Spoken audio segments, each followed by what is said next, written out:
Hungry Jake here with another Panther battle. This time I actually get to be top tier, and as you can see, we're on the Malinovka map. Now, being top tier, I took a look at the team list, and you always try to deduce what you're going to be facing, depending on what area of the map you go to. And of course, you see the two top tier heavies, the BZ-58 and the T-29.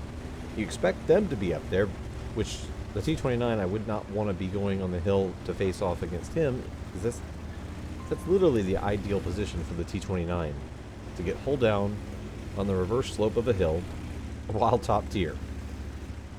But, much to his team's disappointment, I'm sure, he's actually going to sit there at H5 for pretty much the entire battle.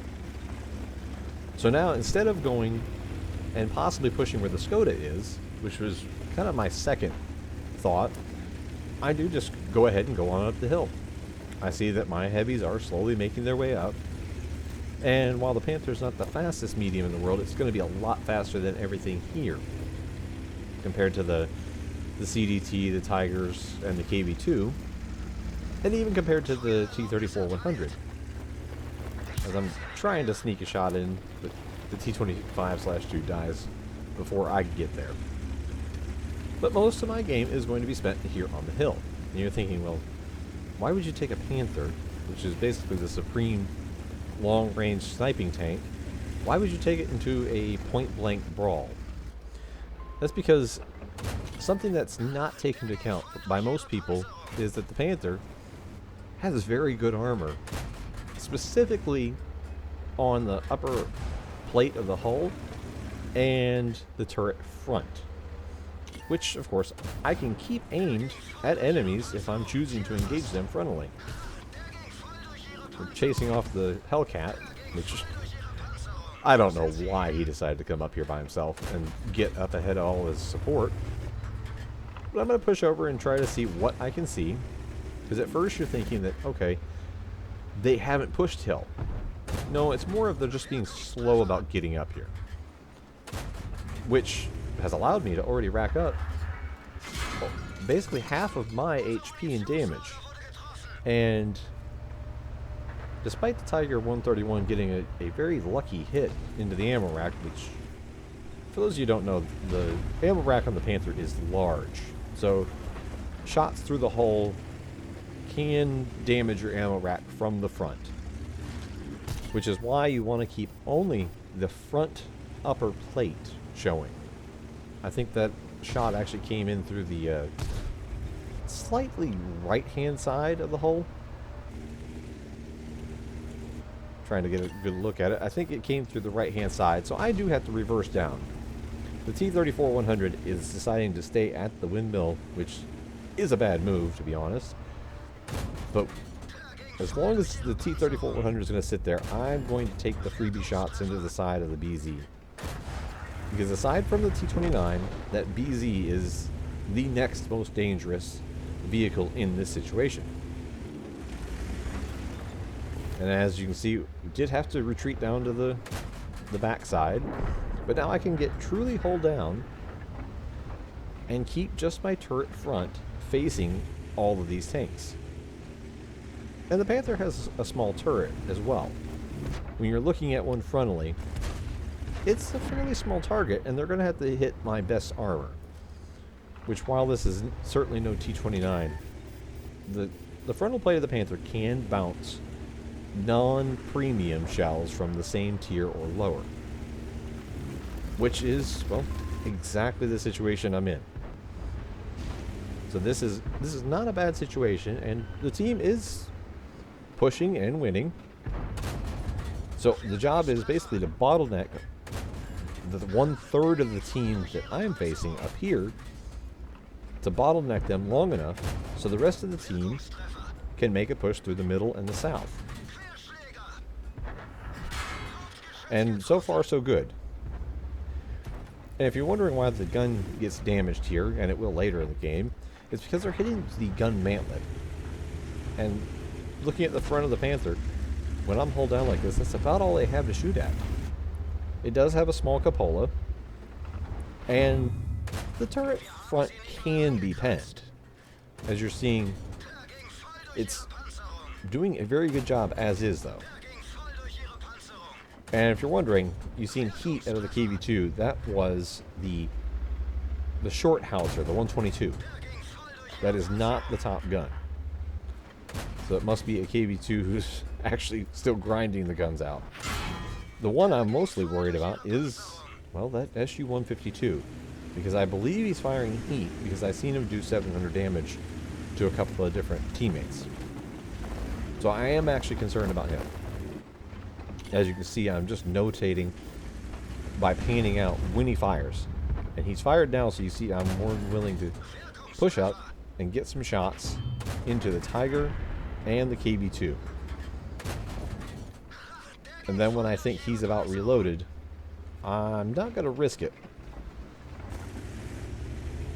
I'm also trying to keep an eye down on the Poodle, who seems to be giving my team kind of a difficult time here. So I'm wondering why the CDT backed off and other teammates didn't push the Poodle. They definitely had the advantage originally. Here I am trying to sneak in a hit on the KV2, but here momentarily I keep panning between these two. But I don't want to just sit here and waste time. Now the KV2 is down. So need to push that SU-152. But of course you see me immediately. I take a hit. Because if you get too close to the edge on the hill on Malinovka, you're kind of silhouetted. And I do not want to eat shots into the side because, again, the Panther's ammo rack is fairly large. If you can picture all the ammunition carried with these long shelled 75mm shells, there would be a lot of them stored all over the place. So now here, the Poodle obviously has fallen back. I'm looking for him and don't see him. But I do see the SP1C, and the AT-8 still roughly where he was. He's not going to be quick enough to have relocated. So now I'm just trying to poke around and help my team get rid of the AT-8. And me firing gives away my position. And as you can see, there's another Tiger 131 down there. This one, though, is firing premium. So I do have to back off and watch out because he now has, instead of the pen that I could bounce of about 145, he now has closer to 200 pen. So I had to back off and go dark.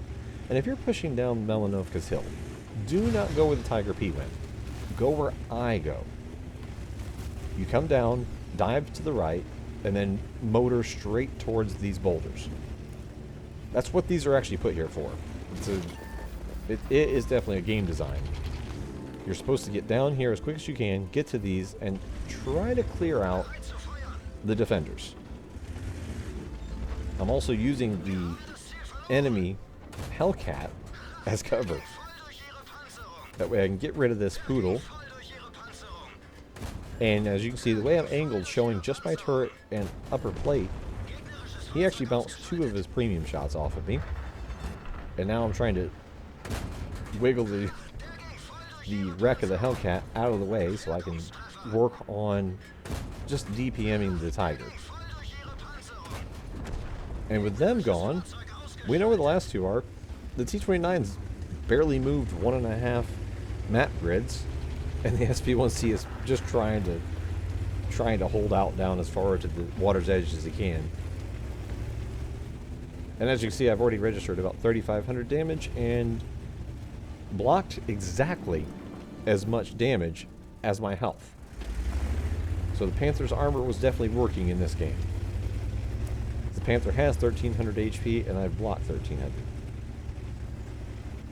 Not much spotting in this game, but it's because this was an all-out brawl with the Panther. And now it's just a race to try to get down there to get the last kill. I actually didn't think I would be able to get down here because with all my teammates ahead of me, it seemed unlikely that I would snag that last kill. But with the SP1C down, that is a victory with an ace, a high caliber, and a Confederate. And as you can see, moving on to the team score here in a second. There's the ace, a couple of ribbons, and I didn't fire any premium whatsoever. So, and where World of Tanks had given out free premium account, I actually made some pretty good credits here, grossing 55,980. And moving on to the team score, you can see top of the team in both damage and experience with almost 1,400 experience and 3,564 damage. But I hope you enjoyed that. A little bit different than a lot of my Panther games, where this one was far more aggressive.